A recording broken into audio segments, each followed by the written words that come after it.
Hello, good evening. Welcome for this fifth session. It feels like it's going pretty fast, but so rich. The meaning of Sanjeevani was brought yesterday. And of course, maybe you could remind us what it is. And also what was important from yesterday. This quote which helps to frame what was said in a different way. Don't believe everything you think. Question your own assumptions, challenge your own beliefs, and seek evidence. And that was, many have said something similar, but Carl Sagan, who's an astronomer, and yes, knowledge. So Sanjeevani is knowledge, and specifically knowledge, I think, that revives the dead. So spiritually speaking, Sita has been feeding Ravan for a long time. Or is it Sita feeding Ravan? Someone responded that it wasn't Sita, but maybe Sita had to make the phone call. But it raises an interesting point about our society, doesn't it? That we're just at one click away from satisfying one of the 10 heads. And maybe it helps to explain why we have more facilities than ever, but also even more mental health problems as Ravan gets bigger. In all of this, John Milton said something beautiful. He who reigns within himself and rules passions, desires, and fears is more than a king. So wonderful. John Milton said that because you can be someone in charge, you can be a king, but if we cannot manage the inner life, then it is a life like a beggar victim to Ravan. And it also means we can claim it back with knowledge, with Sanjeevani. So, as was said, whenever there is sorrow, Ravan is there. If you want to break the rules, Ravan is behind it. So, understanding the game and playing to win, Ram says is easy. So, understanding the one that really knows Sita. So, yes, we'll share the quotes. And meanwhile, welcoming back Prashant and good evening. Good evening. Appreciate your enthusiasm and perseverance all these days. Let us start with a minute of attention. And for us, very, very easy method. We just use paras. It is like using different glasses and gives us permission to see in 100% clarity, not mixed. We see in 100% clarity, 100% paras. First thing we see that the invisible player is now conscious. It is the journey of the invisible player. It is not the journey of Prashant.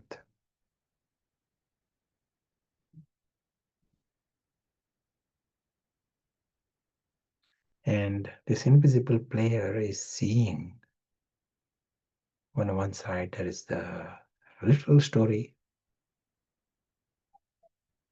It is not his story, it is a story.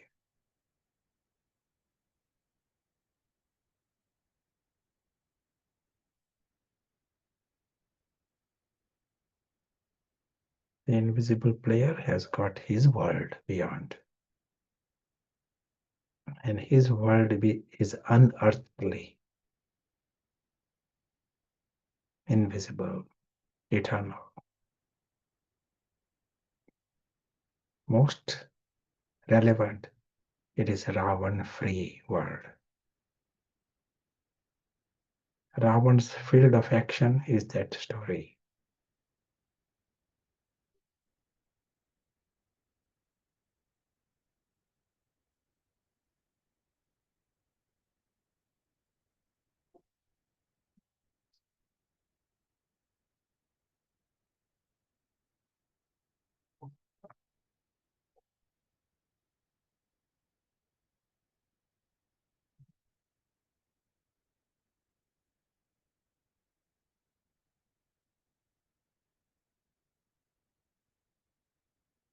Thank you.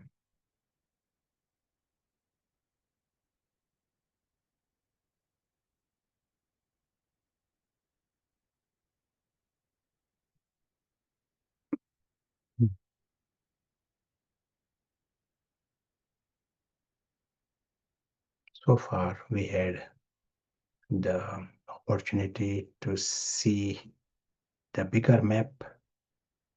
We have seen that what we see in a physical world, what we thought is our world, is actually a story, and we are as if completely drowning in that story. It is just like a honey bee. Honey bee, if it is given a honey pot, after a while you see that honey pot is drowning into the honey bee is drowning into the honey pot. Then it is like answer is not to bring more honey or different honey. Answer is for the honey bee to come out of the honey pot. When it is drowning, it is suffocating, and it cannot even breathe, cannot use the wings. When you step out of it, you discover the sky. You discover life without suffocation. At present, all these players, they are drowning in this honeypot. All sweet, but honeybee is drowning. And everyone is trying to find the answer to this suffocation by adding more flavors to that honey. And here we are seeing, when you see with Paras, you realize the answer is a different level. What is really required, honeybee need to step out of this, discover its wings,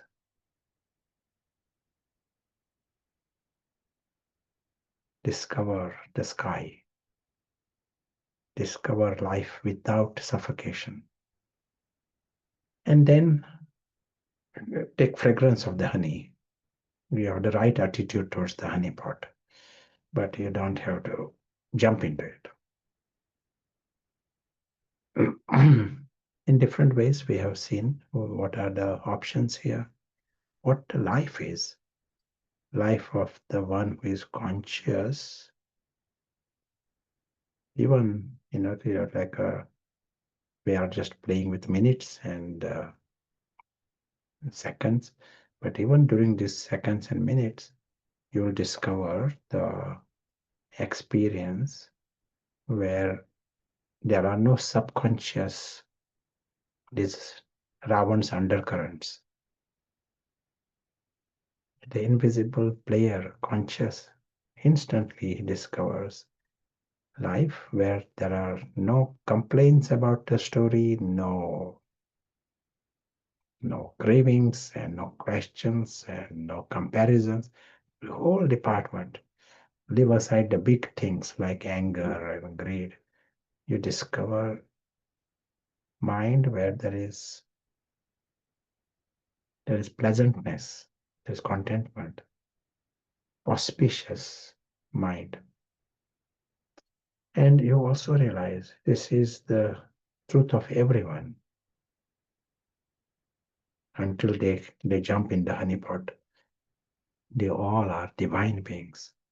So this upward spiral is that you start and one leads to the next. You see your greatness, that helps you understand the greatness of others. The more you discover your greatness, your self-respect, you see the greatness of others, there's love for others, respect for others. It makes you completely free from the other personality. There is no reason ever for anything, sorrow of any kind. That's what you discover. Sorrow is our option. It is not compulsory. Excellent. Today we are going to come to a new subject, and we start by understanding nature. But before that, just want to ask any comments, anything you want to say, ask? Yes, there may be. So I'll just share one thought from here in case other thoughts are coming. I was remembering when I was new to these ideas, I'd never really used the word auspicious. I wasn't really sure what it meant. It's not something we use much. And it does show that I think normally the mind ruled by Ravan is all we know. So auspicious is probably not that much used outside of spirituality. And I think the power of having contrast. So once you've got a glimpse, even, then that's so powerful because you know there's a possibility to come back. So even if the aim appears high, the Ravan free mind, or this without the undercurrent, even if it's a glimpse, micro experience, it's like a catalyst. It's so beautiful that we can come back there, and it breaks Maya in the sense she hasn't got a complete control. And so we just work with quality and the quantity follows, as is sometimes said. No other comments right now. Yeah, sure. The word nature, it is very, very commonly used word. We all know what nature is, but there is no definition for nature. In science, there are magazines on nature, but science also has no definition. But here we are understanding it as the way matter behaves, the way the world behaves, very broad meaning, the laws that exist in nature. And we are making a big statement. Nature is our friend. If I was to ask you, can you give me one reason why we can make this big statement, nature is our friend? Is it our friend, nature?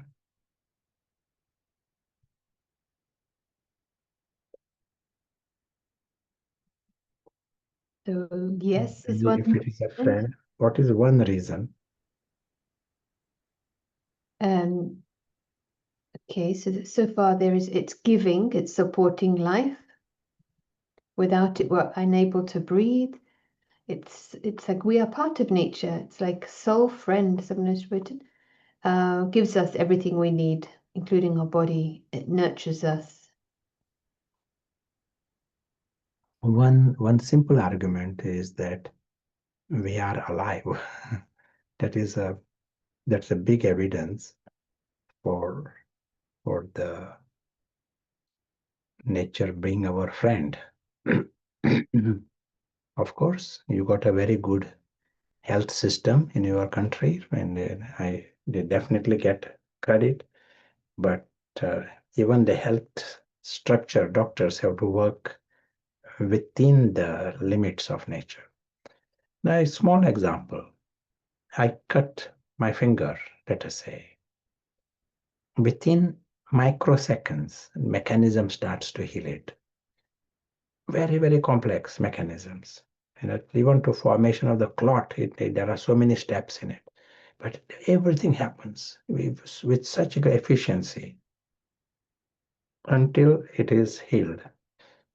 So it is not just a finger getting cut. In our body, there are constantly things happening inside and outside also. And the nature is fixing it all along. Just as nature is a friend of you and me, nature is also a friend of animals, nature is a friend of plants. Nature has a complex mechanism and it helps us survive. That's the big first thing, protects us and heals us. So nature is our friend. In such a very friendly nature, there is something called pain. Why is there pain? If nature is our friend, why does nature give pain? If there was no pain, life would have been so much better. So why is there pain in this world? Do you want to tell? Well, may not be an answer to this question. When we go against nature, a warning that we're in the wrong direction. It's created by us. Pain is created by us to learn a lesson or to correct us. It's Good. So pain is there to give us a message.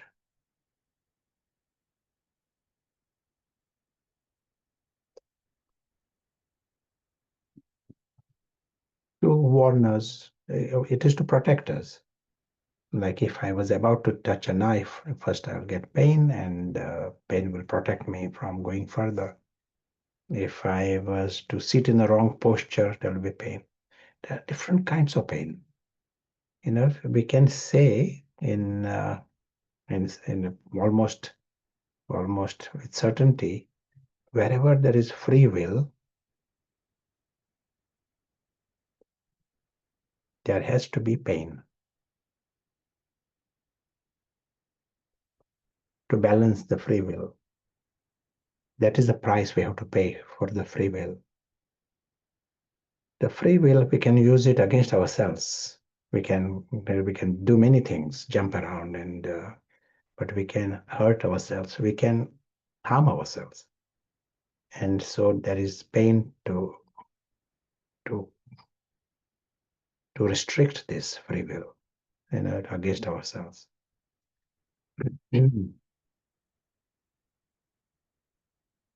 So in our body system, for example, tips of the finger, there will be a lot more pain receptors because that is where I'm more likely to hurt.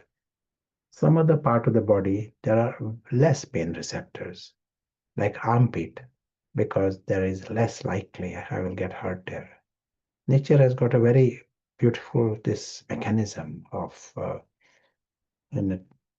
being efficient in the job. Where there is free will, there is going to be pain.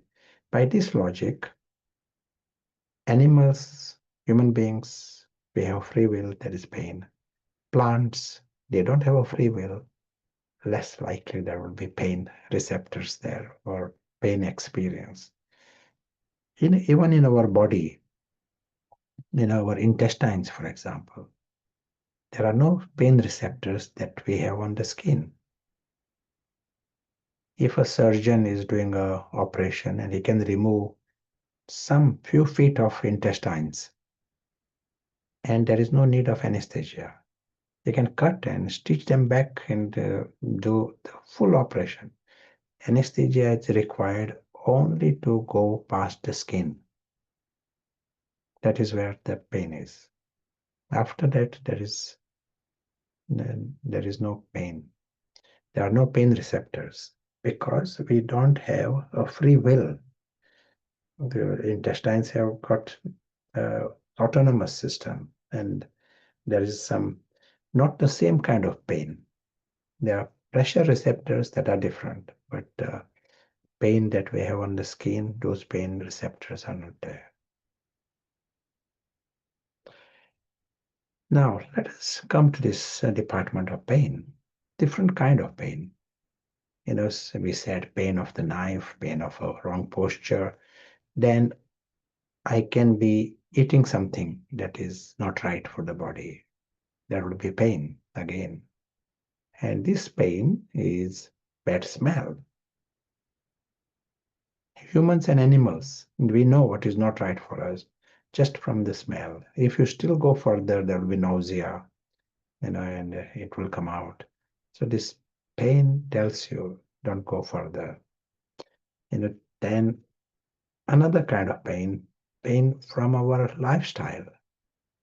Sometimes, for example, a person may get headache and headache and headache. And if you go into his details, you find what he's eating, what he's drinking may not be right. So the nature gives a signal.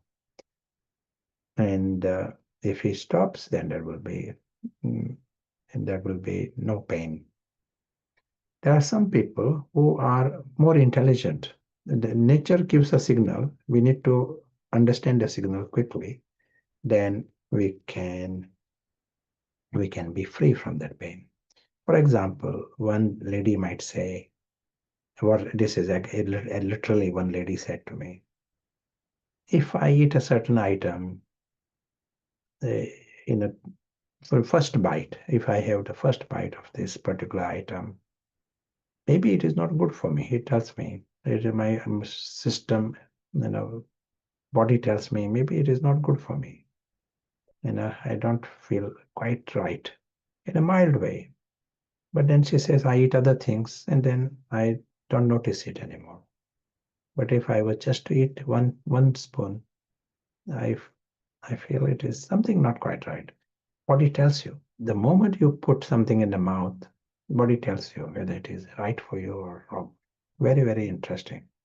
And we need to improve that mechanism. We need to listen to the body more. If we ignore it, then body will step up the pain mechanism. If body gives, like this lady I gave the example, she gets the signal and she ignores it, she eats other things, then nature will give a bigger pain, maybe in the form of some arthritic pain or some migraine. Some becomes a bigger message. And then she might work out what is the message here. Doctors might tell her, stop this, and then she may get better. If she still ignores it, and our present system, medical system, they might not tell you to change the lifestyle. They will just give you a prescription. And then the inner factor is still going on. You are still in a wrong posture, in a sense. And then nature will give a bigger pain in the form of some serious illness. You get an idea why the whole mechanism of pain becomes more complicated. If you listen to the message, change the posture, pain subsides. If you ignore the message, pain will increase. So far, so good. And then you want to let me ask another question. Still another kind of pain. We can call it emotional pain. Why do we get emotional pain? I'm doing all good. I'm, not doing anything wrong, and suddenly I get this emotional pain of all kinds. People do something wrong and I'm getting pain. They say wrong things. They break things, and I get sorrow, I get anger. So all these are emotional pains. So what is the message there? Someone has written expectations. It could be we all have our weak spots. So someone presses our buttons, as it were. We have dependency. It's our programming, our habits got created, sanskaras. Someone says to stay away from them. Well, that's not so much. Things don't go our way, so we're, I guess, dependent. Karma, another answer.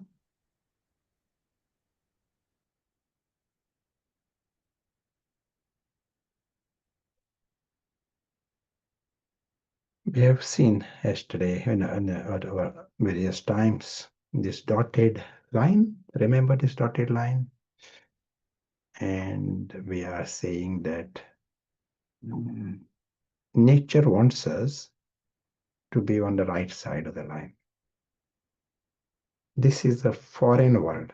This what we are seeing there in the blue box. For us, it's the foreign world. For those who are joining us for the first time, that blue box is representing the entire physical world. And we are saying that world is a foreign world. It is a fictional world. It is a temporary world. Big message from nature. You can visit the foreign lands, but don't cross that line. That line is ignorance, and you end up into attachments. Yesterday, when we discussed about Ravan, Ravan is embodiment of ignorance, an embodiment of attachments. He is shamelessly goes on and on creating attachments and on. So of course, there will be all kinds of pains in that Ravan department. If you just cross the line, there are pains. And Ravan lives on the other side of the line. So message here, be in this world, but don't cross the line. Creating any kind of attachments, dependencies in this foreign world, straight away you will get subconscious and conscious, different kinds of pains. Now there is still one more kind of pain. Do you want to tell me what that is? Still one more. What is that another kind of pain? Those who have not heard it before get a first chance. Still yet another kind. Okay. Yeah. This is a tricky one.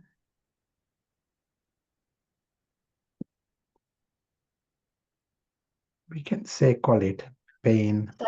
Someone saying psychological grief, but that may be financial pain, spiritual pain.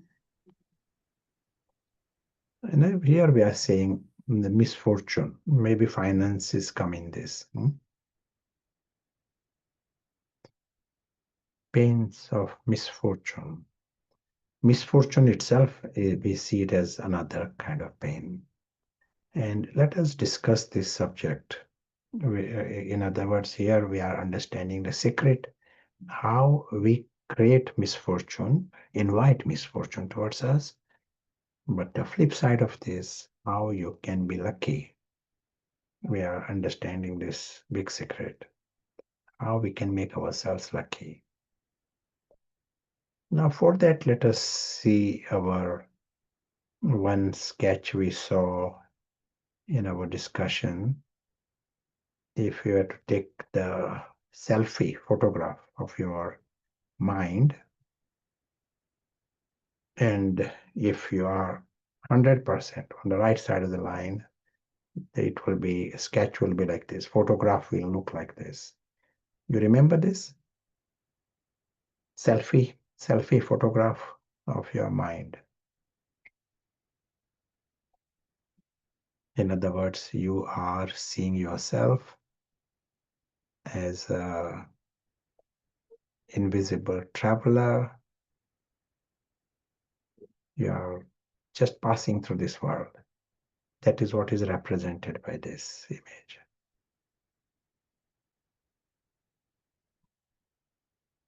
You are that invisible traveler passing through this world. This is a foreign world. You are invisible witness. You are the invisible player, but internally 100% free. Zero attachments, zero bondages, zero ego, no identities. So that is represented by this image. And if that is what is happening, nature is 100% your friend. Nature is pleased with it. You are in the right posture. I'm going to use this language, right posture. Internally, you are in the right posture. Now let us say he gets into a job, life, and there's a professor's job, and he is very successful and appreciated all over the world. And he then creates a false identity. I am this famous Mr. Professor. What will happen now? How will the nature see this? He is largely soul conscious, but just one new identity has come in the system. How will nature see it? Let me give an example. In our body, it appears all sort of very simple life structure. But in this body, something goes into the body, and let us say it breaks. Some needle, some metal breaks, some tip of metal is in the body. Bit of food is in the body. And it may be harmless. It is not creating any block anywhere. It is not infected. It is harmless. Nature doesn't just leave it there. Nature creates a granuloma around it, creates a structure, capsule, and wants to throw it out.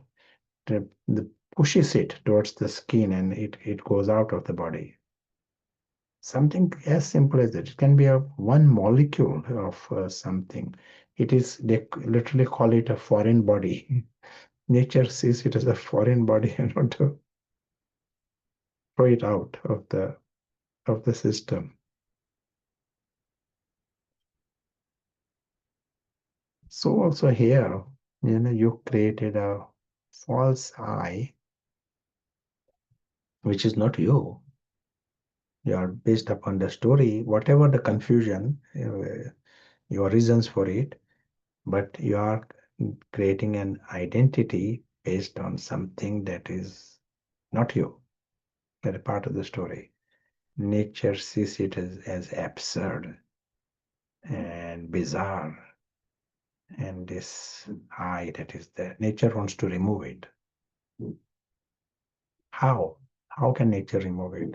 In the body, it can create a granuloma and take it out, but when it comes to the to the mind and the soul, and it is done by your absolute, your choice. It has not just pushed into you. Everything of this happens with our full consent. So there is now identity. Nature creates a mechanism of pain.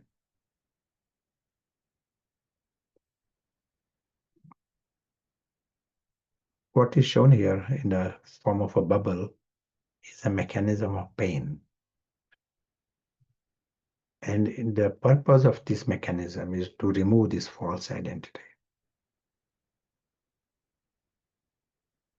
It is like a wrong posture. Wrong posture brings pain. Okay, let me ask you a question. What kind of pain will help him drop the ego?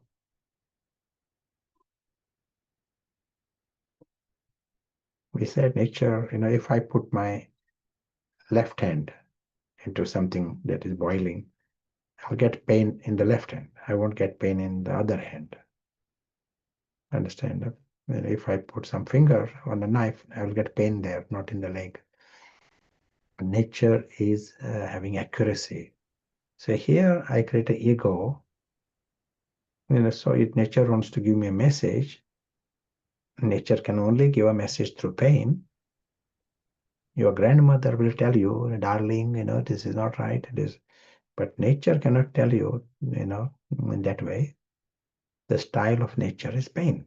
So nature gives pain. But what kind of pain will the message reach you? So in this case of the professor, here it's a humiliation for that identity.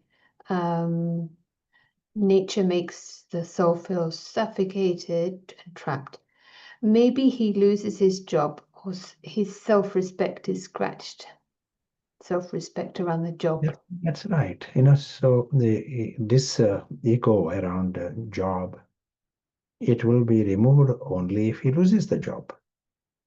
If he loses the job, then how can he say, I'm a professor, there is no job, there is no department. So that kind of situation forces him to drop ego.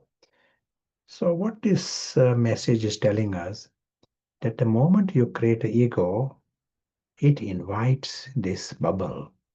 It invites this mechanism of pain. And this bubble is not a physical pain, it is a misfortune. Like here, losing the job, this kind of situation. So that whole situation is invited by my mind. This is what we are saying here. These bubbles, we call them Vinash forces. Vinash is a Sanskrit word for destruction. So these are actually the forces of destruction. And what do they want to destroy? The ego. That's all. It wants to destroy the ego. But it might involve destroying many things to reach the ego.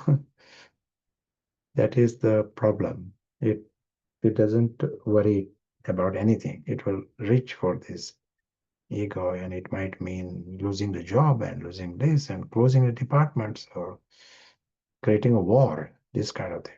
But it has got a focus. It has got a destination, target.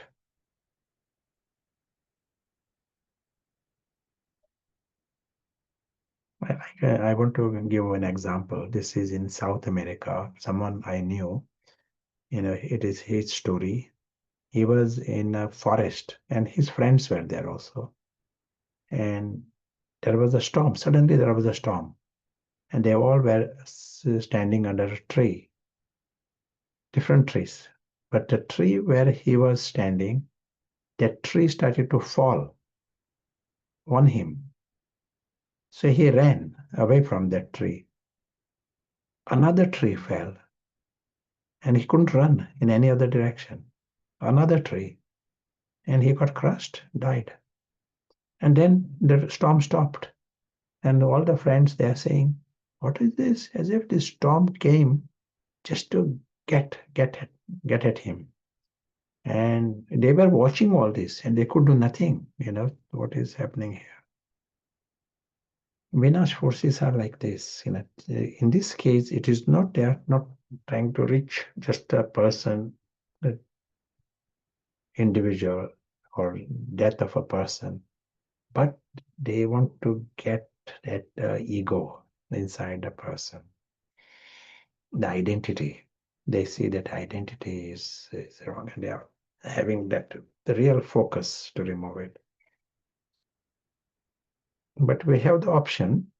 We can be wiser. As we often say, the wrong posture brings pain. We can change the posture before pain. And that way you nullify the Vinash forces. We learn either through pain or through wisdom. All these Vinash forces are tailor-made. We have seen so far our identities are of all kinds. We got identities based upon body appearance, identity based upon your virtues, based on your country, religion, all kinds of identities, false identities we have created. And each of these identities have got their own tailor-made package, bubbles, tailor-made.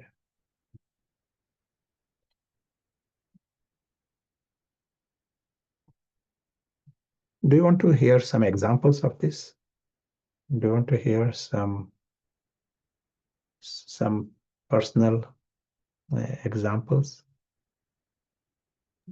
Yes, lots of yeses. Do you want to hear some other cases or personal stories? Yes, please, personal, both. Hear all the gossip. First, I will tell you some good cases that I heard, and I took their permission, so I'm very happy to share these cases. This one lady, she was a student in Cambridge many years ago, and then she is science student, science academic, in other parts, other cities. But she told her story. And what is the story? When she was still a student, unexpectedly, she realized that she was going to get the inheritance, from someone known to her.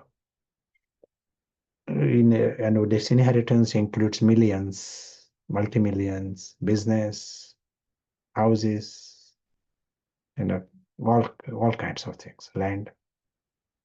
So overnight, she suddenly realizes, wow, what is this? I'm still a student, and suddenly, what am I going to do with all this?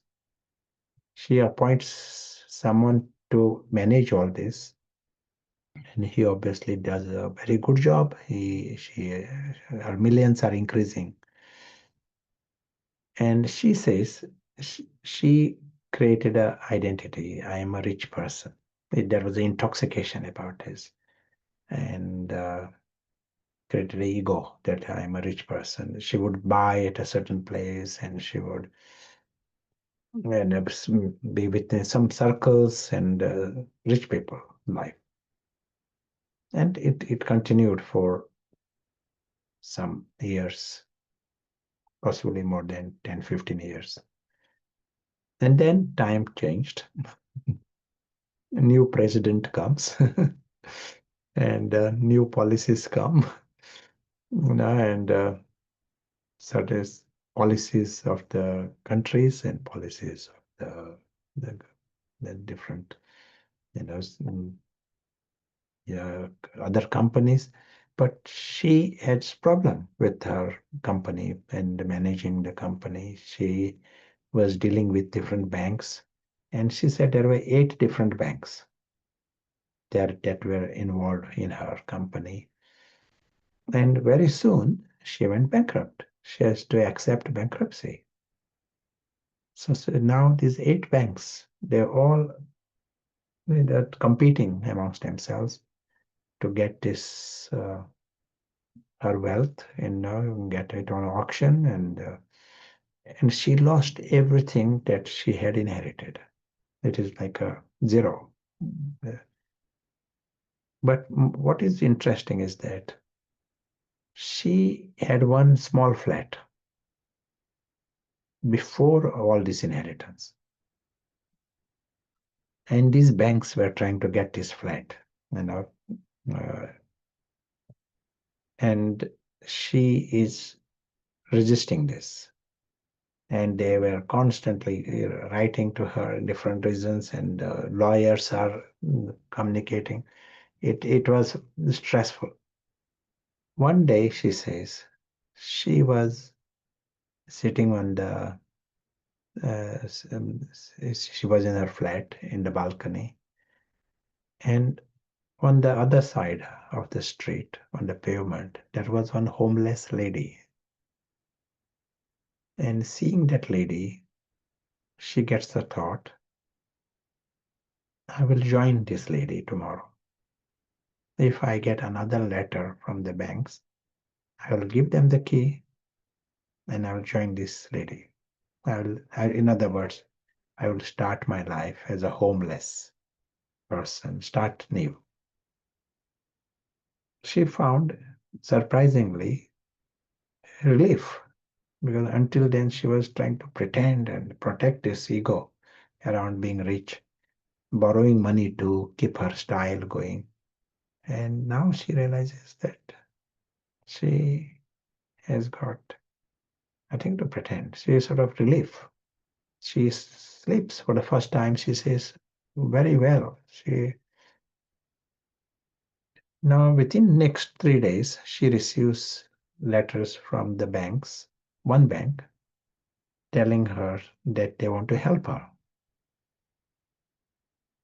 Within the next 2 weeks, she receives letters from all the 8 banks. They all were telling her they want to help her. She says there were different reasons, but the bottom line is they want to cooperate with her. Or they at least want to discuss with her, what we can do. And she found it intriguing, a bit surprised. And she is, as was said, science by her predisposition. So she goes back to these people, those who wrote to her, just to find out when they took the decision to change the policy towards her. And what is interesting, they all changed the policy when she changed her policy. When she died to that ego, there was no need of Vinash forces. She calls it ego death. That moment when she decided, I will go and be on the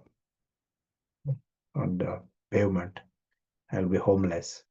She says it is an ego death moment for her. So she died to the ego, and there was no need of the Vinash forces. When she created the ego, when she made it bigger, Vinash forces were getting bigger. A very clear observation of not many cases you will get where people observe these patterns and actually follow it up and try to see if there is a connection there.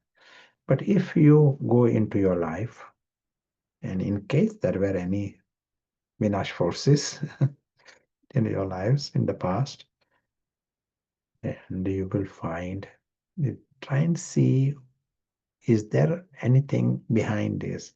Is there an identity behind? Try and check this. This is like a little subtle work that needs to be done. Some identity trying to resist being removed. Stubborn sometimes. All identities are stubborn, but bigger the identity, more stubborn they are. So if you notice, if you see the Vinash forces that came into your life, you will see that they were trying to get at some identity inside yourself. If the identity is based on relations, like for example, someone might say, I am the wife of a famous person, or I am the father of some clever children, all kinds of, we create these identities. The Vinash forces will be tailor-made for this identity. Like one person in an identity, my children are so clever, blah, blah, blah. That is identity. Children stopped going to the university altogether, stopped studying, doing something, some wrong company also. And this identity will, of course, will suffer with that. Someone creates identity based on her appearance. And you will get a situation, the Vinash forces will be of that kind. These are tailor-made. You invite the forces, Vinash forces, in the area where you are identifying. Anyone has got any ego?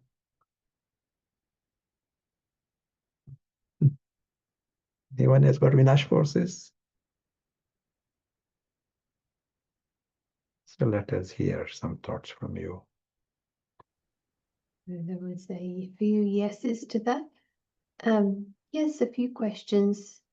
The Vinash force, is it a good destroyer, just destroying the egos? You sort of answered that. You said it doesn't just destroy the ego. But do you want to add anything? Its task is just to, it has got an aim to remove the ego, but it might bring the roof down to get to the ego. That is the problem. If we remove the ego beforehand, it doesn't need to bother at all. That is the way the nature is. If you change the posture, why should nature give you pain?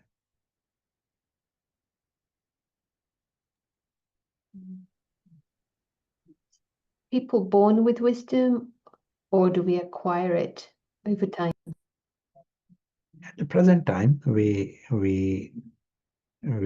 as was said, we have created such a stone intellect culture, patthar culture. The whole the world is in that camp at the moment, and definitely we need to get everything right, clarity right.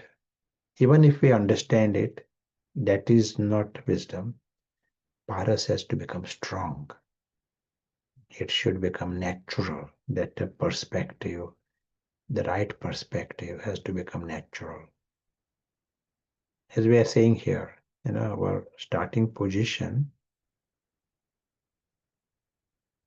What was our starting position? Starting position is like this. 0 identities, 0 bondages, 0 Ravan. So to get into that is what nature wants us to achieve.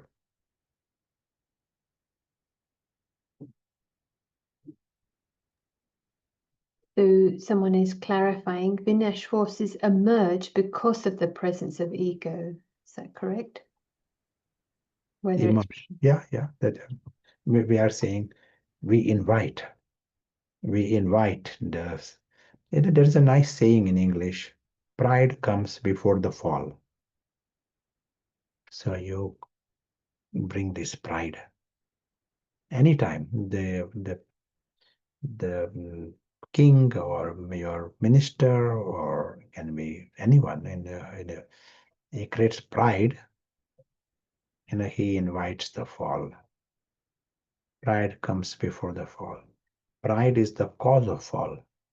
That's why pride comes before the fall.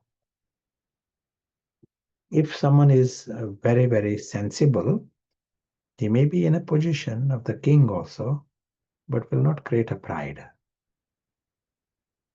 That is the intelligence.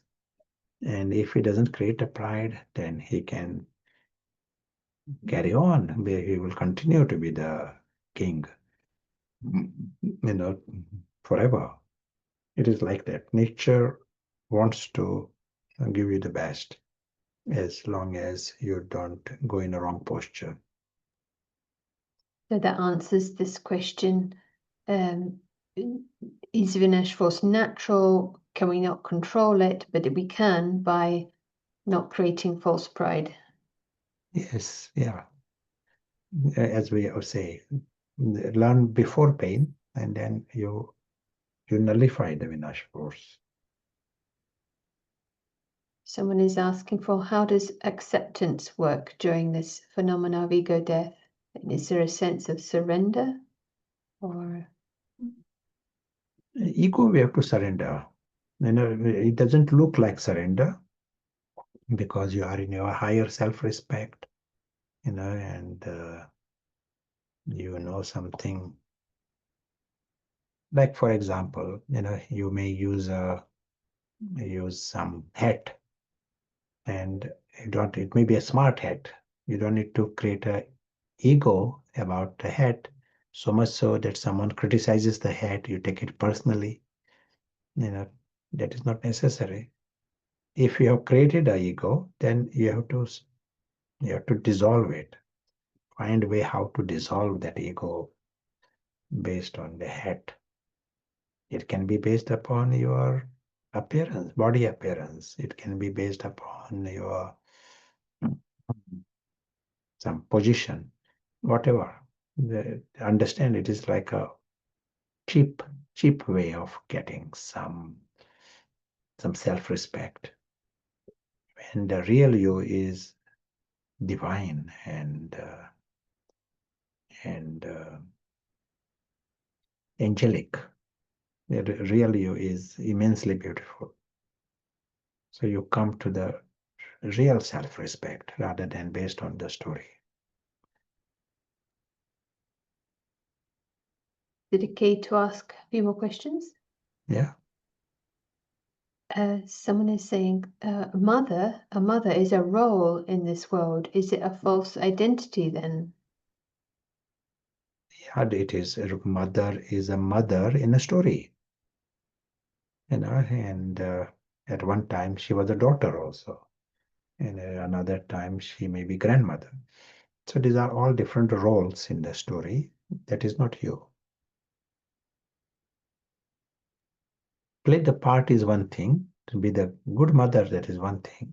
But to identify, that is like nature sees it as wrong posture.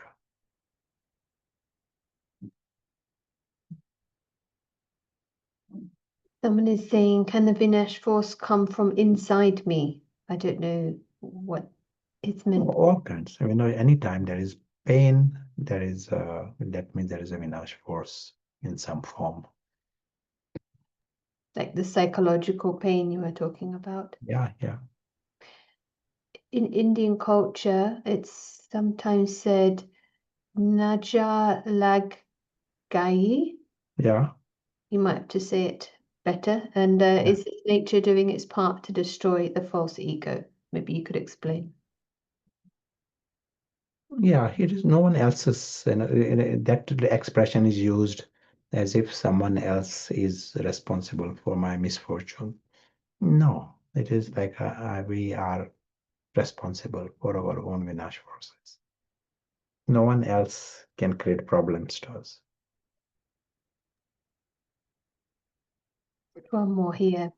In the world, it looks like some might have quite big egos, but they don't seem to be having too much Vinash at the moment. And I wondered if you have any comments on that. Yeah.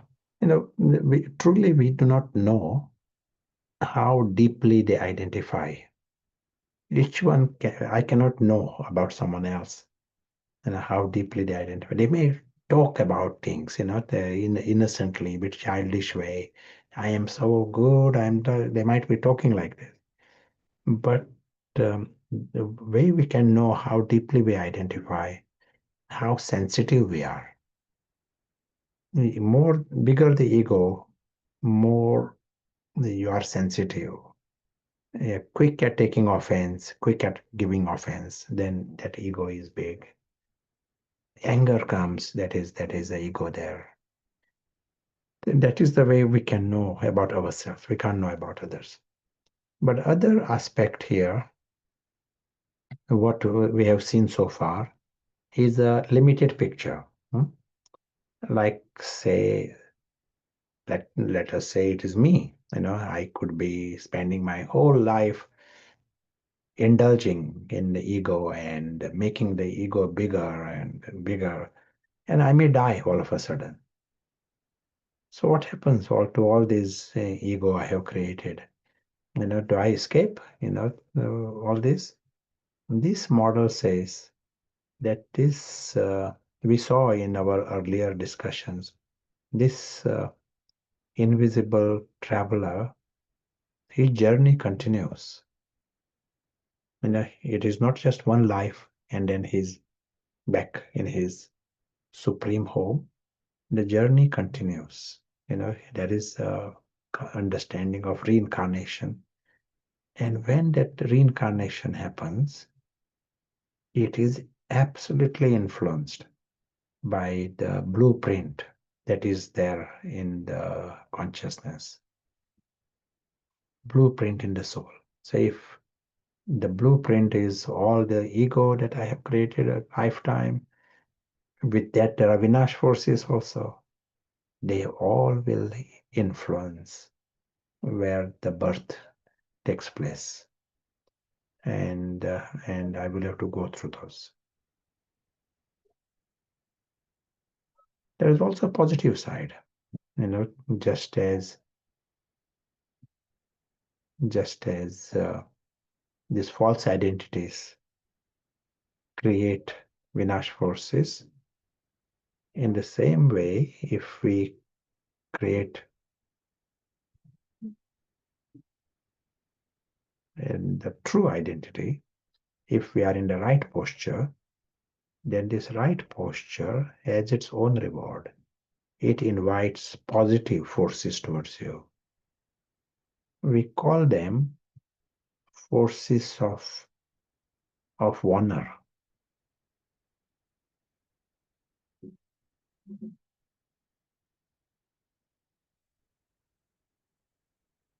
One is Vinash, destruction. These are forces of honor. As was said, nature is a friend. Nature wants to give you the best. So naturally you find there is harmony. Things come naturally in your favor. You are lucky. When the forces are of honor, you find yourself lucky. Suddenly things work out easily. There's more friendship. People love you. People accept you. There is more prosperity and more better health. All this like opposite of Vinash force. Vinash forces comes in the form of misfortune at all levels. Can be finances, can be body, health, in relationships, and in life. And honor also comes at all levels.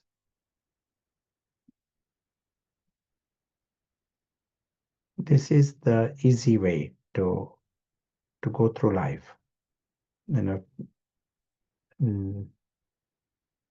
Bring about a deeper change, and then everything becomes easy. Life becomes easy.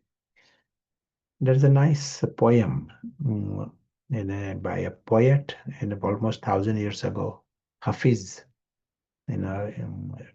more in Persia, Turkey, that region. And what the lines are: you run after the shadow runs away. You go towards the sun, shadow runs after you. You understand?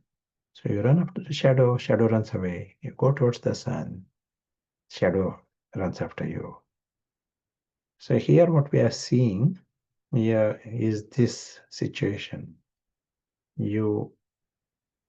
When you are in this higher consciousness, you don't really worry about the story, because you feel internally full. You got a perfection there, and you got your true family, and you got immortality. Such story is not even your story. You are not running after the shadow. But now the shadow runs after you. Shadow wants to give you, friends, and it want to give you wealth, and want to give you health. Someone else with all this ego and all, he runs after. I want more. Love me, please, please love me, me. And then shadow runs away. You run after the shadow. So two ways of going through life.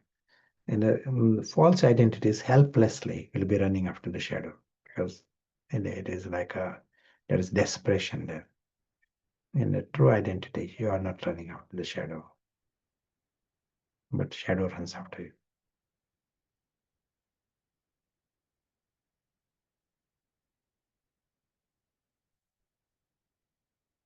So let us hear your stories. Yeah. Yeah, absolutely. In fact, there were some sharings at work, for example, when I point out a mistake to a colleague, with maybe some arrogance, almost instantly I make the same mistake. So some honest sharing and a great observation as well, which I'm sure many can good relate to to. observe those things. And there was some other sharing, So some questions as well, but okay, maybe we'll take one question. just an interesting one here.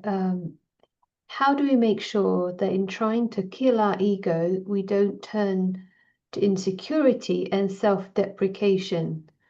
And sometimes even self-deprecation, do they have a Vinesh force to correct for that? Because that's not what we're going for here. The whole thing happens in the environment of knowledge, environment of wisdom.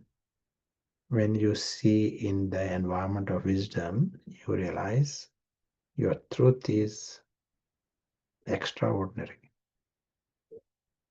You are silently aware that you are, to begin with, immortal, and you are, egoless and desireless, and you know your greatness. Invisible traveler is the invisible prince. He belongs to the King of Kings. Silently, he knows that his life with Ram, something we discussed, Sita is like Ram. And so there is no self-deprecation at that level. He knows the self. And the ego that is created, he doesn't see that as a self. In ignorance, he will say me, me, me. It is on that it becomes self in ignorance. But when he is conscious, he sees it as absurd to create the identity based on things in the story. So the game for us, we will win this game by repeatedly seeing in full clarity, full light. Then you don't work for ego in between.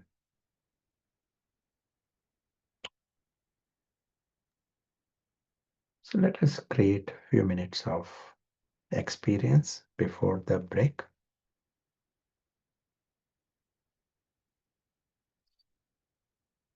And the sketch that is shown, that is so necessary for us, that is helping us, the Paras perspective. We also ask during the last 24 hours how often we came with attention and full experience, not in a superficial way, full experience, 100%. That is what is required. Quality, when we say quality, it is 100%. In this 100% Paras, we are seeing physical world is a story, full stop.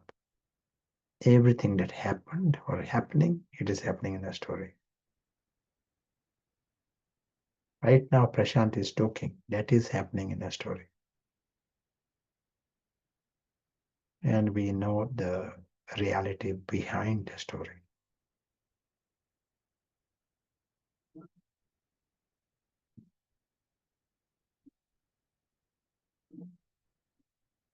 Behind the story is the invisible witness. He is conscious in this environment. Environment of knowledge favors him. He is conscious that such a celebration. He understands that everyone is lucky and he is lucky. He knows this. He knows this reality behind the story of everyone. He knows everyone is worthy of great respect.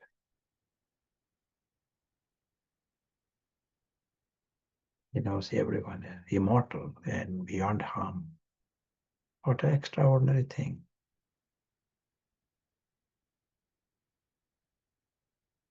They belong to this supreme home, belong to this great family.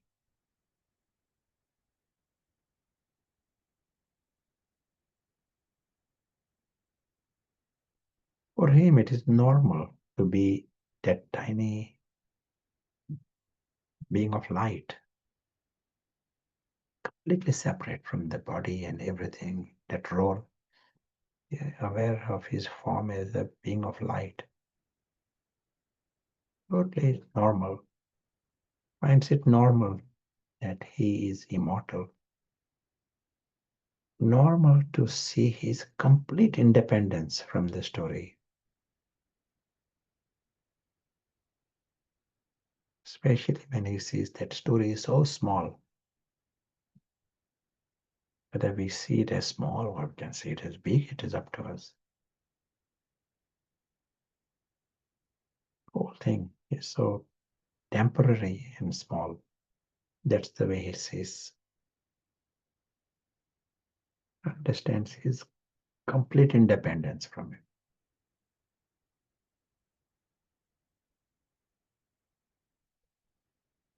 As we continue on our journey, we remember the immensely beautiful truth of everyone. Universe is positive. If we just wake up, then naturally everyone's nature is happiness, nature is kindness, nature is love, contentment. The universe is positive. Each and everyone is divine.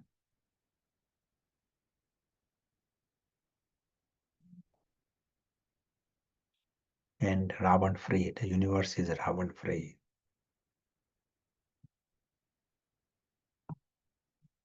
Ravan comes only in ignorance, environment of ignorance, darkness of ignorance invites Ravan and invites Vinash forces.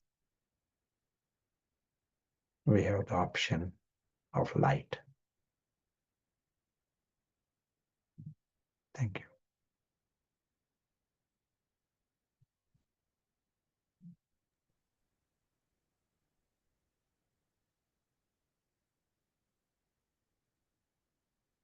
Before the break, if you want to add anything or ask anything, we can take that. Yeah, sure. Thank you. And maybe one question on how you differentiate between self-love and false identity. Even the word pride is double-edged, isn't it? Because you've got true pride, false pride, but self-love and false identity. When the invisible player and is conscious, he doesn't talk about self-love. That is not his language. He doesn't say I should love myself. That language doesn't come. He knows the joy of existence. He's busy loving. He feels love for whoever he sees, whatever he's in a different space. That language comes from the false identity. He's begging for love. And love me. What about more love? It is the language of this talking about singing songs about love and taking sorrow in that. It is all life of the false identities. In that higher consciousness, they don't talk about love, but they love. They don't sing about love. But it is selfless. It is just that is a region of love. So in a way, in that state, you'd experience your own love as a state. So, it is not something conscious. You are experiencing yourself as a loving being in a way. Absence of begging, needing, and lacking, in a sense. Yeah. When someone is near the end of their life, sometimes there can be mental there's less capacity, perhaps, in maybe it's limitation of the brain, and that might be a Vinash force. Is that right? Depending on how the person's lived their life, that in older in age, there can be that problem. I'm just rephrasing some a question slightly that was given in the chat. Wrong decisions made in life that actually might open up this kind of pain. Is that correct? Do you mind to repeat the first part? Like problems with losing the mind in some way later in life. Is that also Vinash? I see. Everything is Vinash force. It appears like that, losing the mind, but internally the soul is experiencing, the limitations or maybe even the frustration also, and that attachment to being accurate and being sensible and taking right decisions. More, we are identifying with that, especially if it is coming from an identity. Then those situations helps him to drop those identities. Soul is processing internally.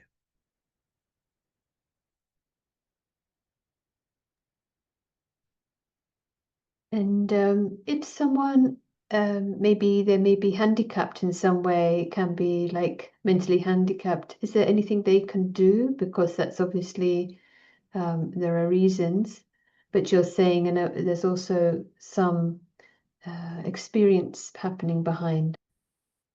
Yeah, we have to find a way to give the method of changing the posture.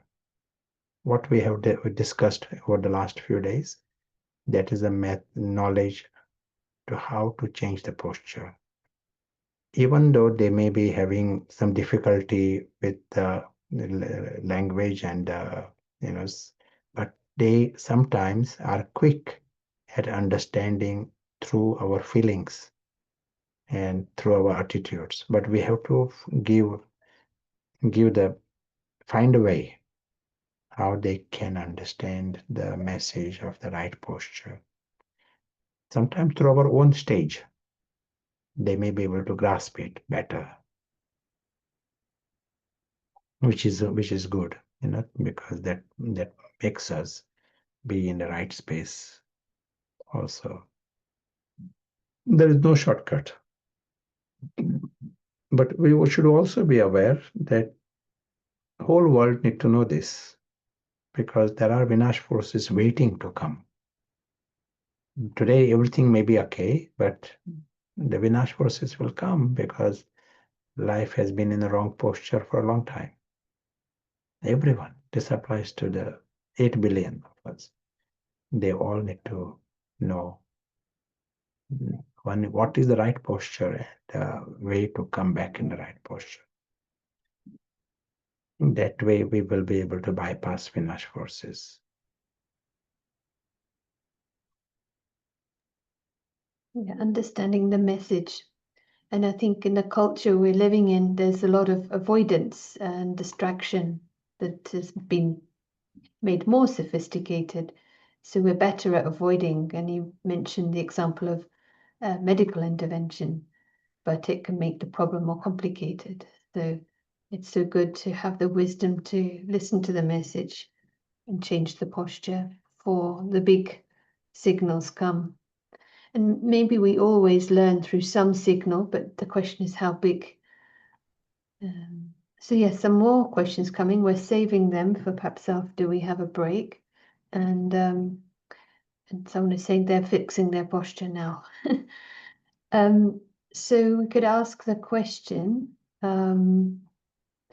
what messages of pain have you experienced and how would you interpret them?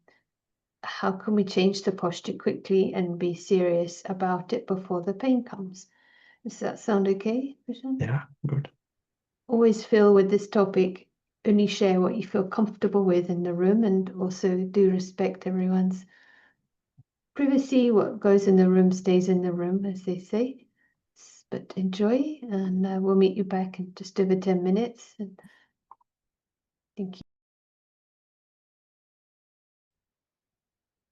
It's really nice to hear some of the discussions and can really relate, like we can't fix things for others. We may feel we are trustees, it could be children, it could be parents, and we might sense sometimes things may be challenging for them, but we can only work on our own posture.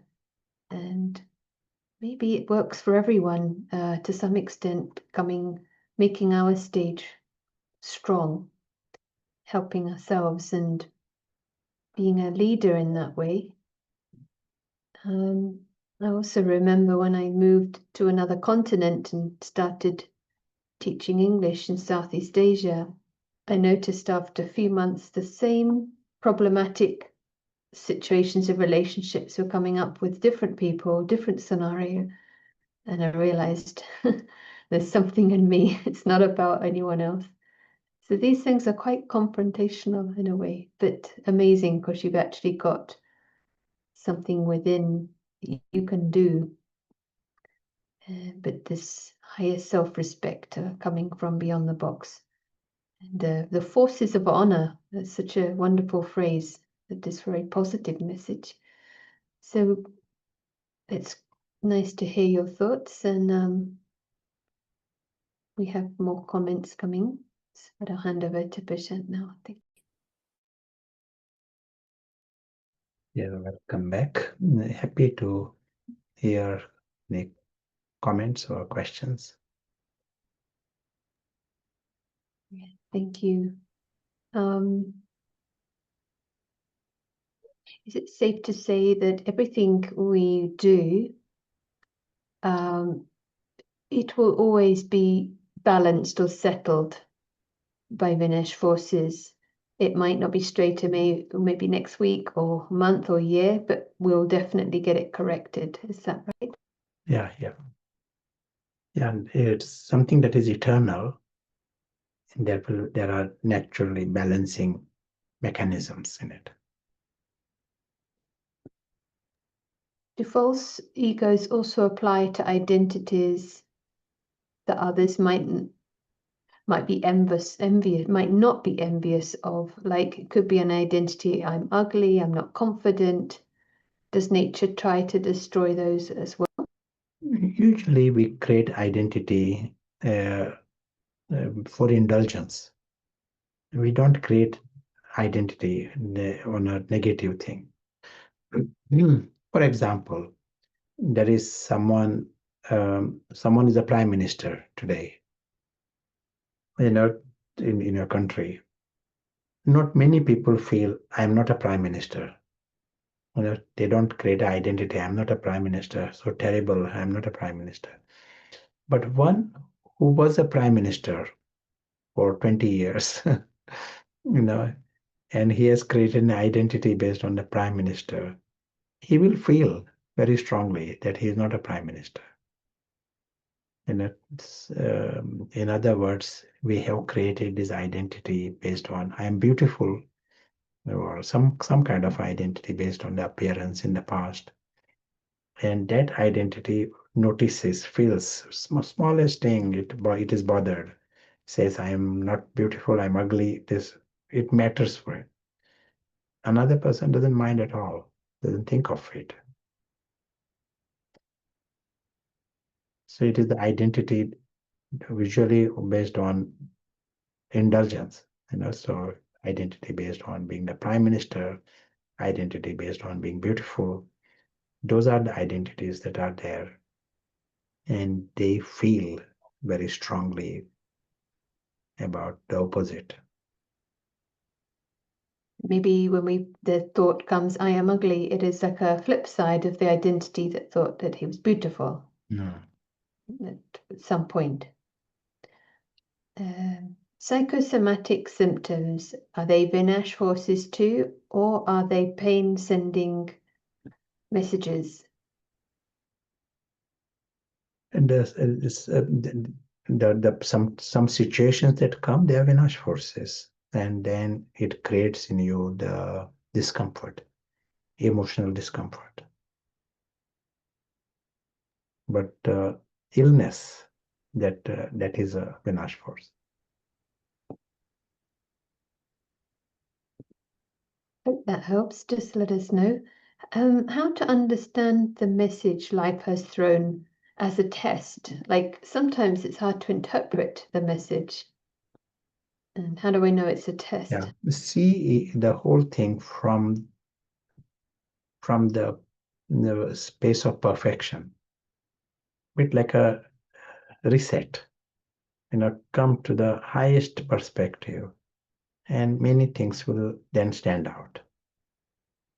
If something is dirty, you don't know which is the dirt and which is not a dirt. When you compare with something that is 100% clean, then dirt stands out. So I want to just touch one more subject, if it is okay, and then we'll come to the questions also. We saw so far the inner life. We said the inner life of one who is perfect, we like this. We also saw in the past the inner life of with all the identities. It is within that there is a true identity. Seed of the true identity is there.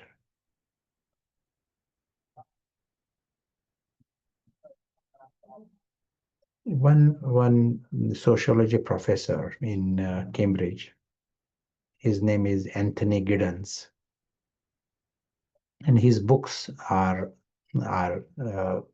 standard books for the sociology students all over the world. And he says that when you see history of Europe of the last 500 years, you see one very interesting pattern. What is the pattern? There is destruction every 50 years. He uses this word, every 50 years. Maybe it is around 50 years. And then there is period of peace. And he says, when moment peace starts, we do the same mistake all over again, very quickly. And then destruction comes again. So every 50 years, what was the destruction? Sometimes some kind of an epidemic comes, sometimes fire comes, sometimes natural calamity of some kind, sometimes war. Someone goes mad and starts a war. So there is a pattern there, and how do you explain it? How do you explain from when you see the blueprint, when you see the spiritual model?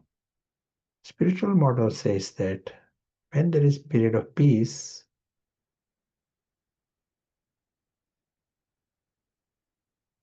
everyone is behaving well, and then there is let us say our starting position is this, and peace. But when the peace starts, party also starts. And when the party starts, Ravan is absolutely jumping in. Ravan is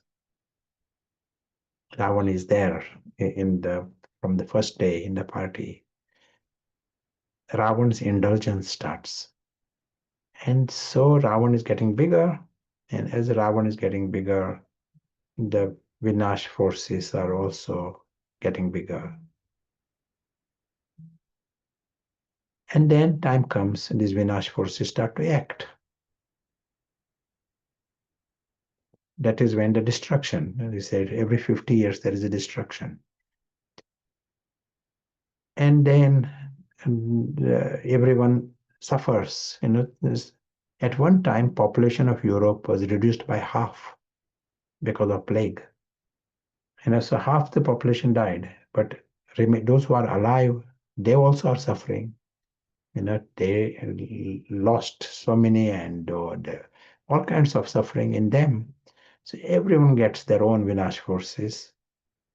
They all are as if have learned through pain.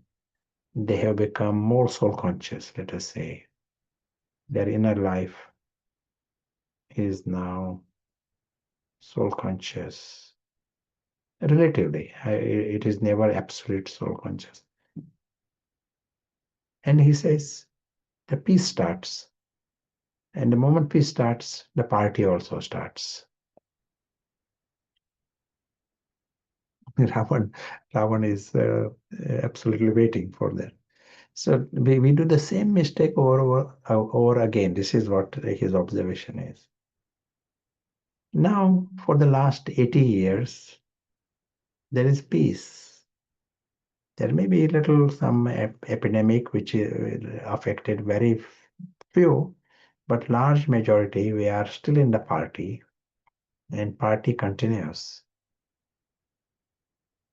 What does it tell you?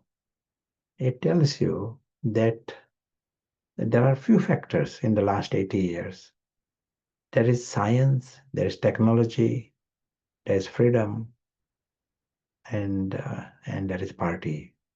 So all these heads of Ravan, they are indulging on a scale never seen in history. This is what we are seeing. In other words, Vinash forces are stockpiling on a scale never seen in history. And you see from spiritual side, this is what we are seeing. And something of this kind, the spiritual message is that we can't bypass this.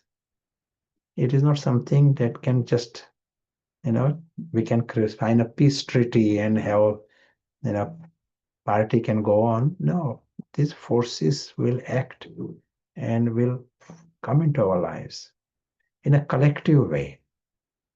We are seeing here how collectively we are settling this account of Vinash forces. Collectively doesn't mean someone else's Vinash forces go to somebody else. It doesn't mean that. One time, one lady said to me, she hasn't got Vinash forces, but her husband, she is getting the Vinash forces of her husband. But this knowledge says that if I sit in the wrong posture, I need to get a pain, not the husband or someone else. Only when I get a pain, I learn. Someone else gets a pain, I won't learn. So it is very tailor-made. But collectively means some situations come like natural calamities. Each one gets their own Vinash forces. They all don't get the same problem, but they all get their individual situation. Even in an accident, 5 people meet with accident, they all get their own Vinash forces. That is the way the things happen. In this model says it is like that.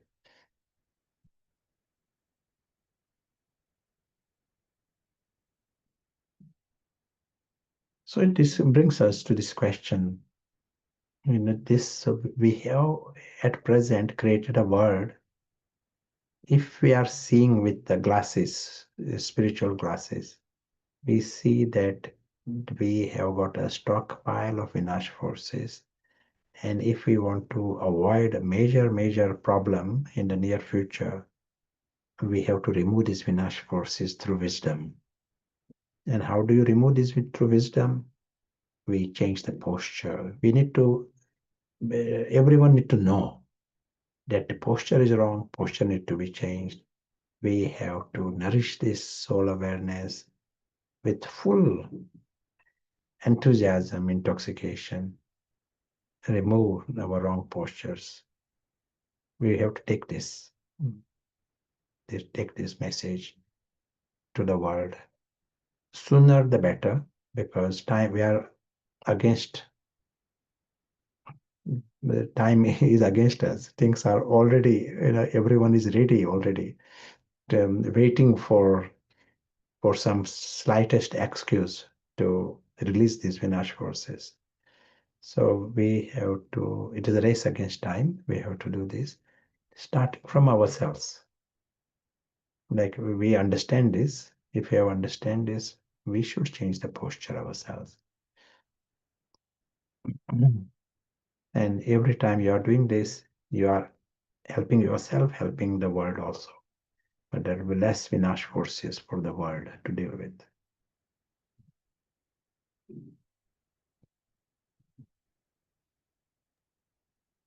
Yeah, it will be nice to hear some thoughts from you. Yeah, thank you. Maybe with these sketches, it feels like good to know there are like parallel things happening. One is we are letting go or changing the posture, which means acknowledging the message. So it's really like facing it and addressing it. And then at the same time, there is the function of awakening so that we understand and experience that pain-free mind and life. So one is stopping ego, the other is awakening the true I. And they kind of support each other. One question that came, how can you deal with the traumas or any traumas of childhood, which were maybe Vinash forces coming at a period when you couldn't process and reconcile them? Life is like this, and even children or adults, we need the structure to process it. And without understanding the bigger map, we can't process it. But now we have the option to understand it and make it available to others, and hopefully everyone, children, adults, they all will get it and they can process it.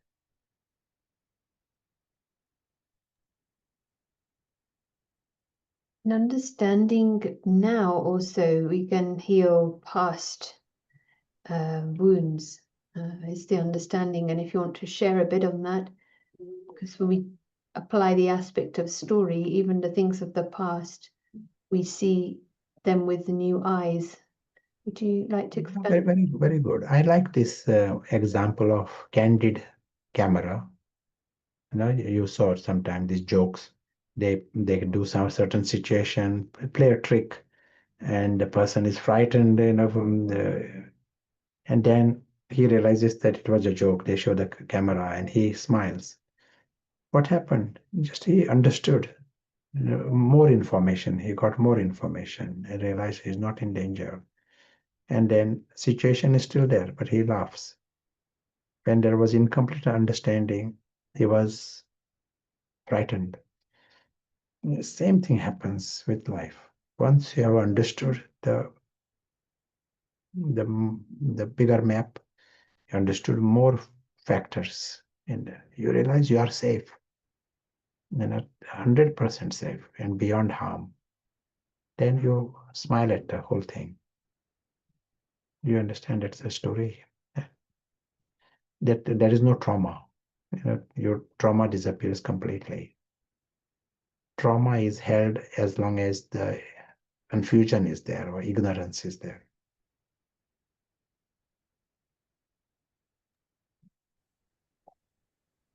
It sort of dissolves the victim feeling, and it is a story, but it doesn't trigger those experiences. So yeah. So there's still a few minutes left. If there's something you want to share, or maybe some reflections, commentary, Yeah. homework as well, of course. No, even though we have discussed this, the subject of Vinash forces, it is the way to understand the subject of karma. We are understanding the subject of karma at a deeper level. We are saying that just externally someone is giving lots of charity and giving all nice smiles, but the question arises in himself. He should ask himself, what is happening at a deep level? And it is not enough just to be nice. Nature wants you to be right. You have to be in the right posture. Like I say, child is very nice, but puts his hand in fire, he will get pain. Nice is not enough, but you have to be right. So here we are saying, if we are in a wrong posture, we need to get back in the right posture. then you remain lucky. If you are in the wrong posture, it brings pain of all kinds at all levels. And we all need to know what is that right posture and go for it with full confidence. Don't join the crowd just because majority are in the wrong posture. Somehow it is okay. Crowd is never wrong. Then the whole crowd gets pain. This is what we were discussing. Collective Vinash forces come because the whole crowd is in a wrong posture. Here we need to know if it is right, then change the direction of the herd. You be in the right posture and help others. Let us create another minute of this attention. The right posture is with 100%. We have to go for that full 100% swing. And the invisible player understands his complete independence from the story. Especially this scene right now, it is part of the story. Prashant talking that is happening in the story. And an invisible player,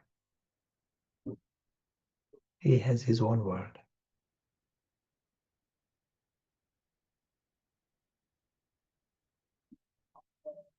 World with God, world of the family, world of immortality. Invisible player knows everyone is lucky and he is lucky. He knows the joy of existence. The moment anyone is Ravan free, he knows the joy of just being himself. Thank you.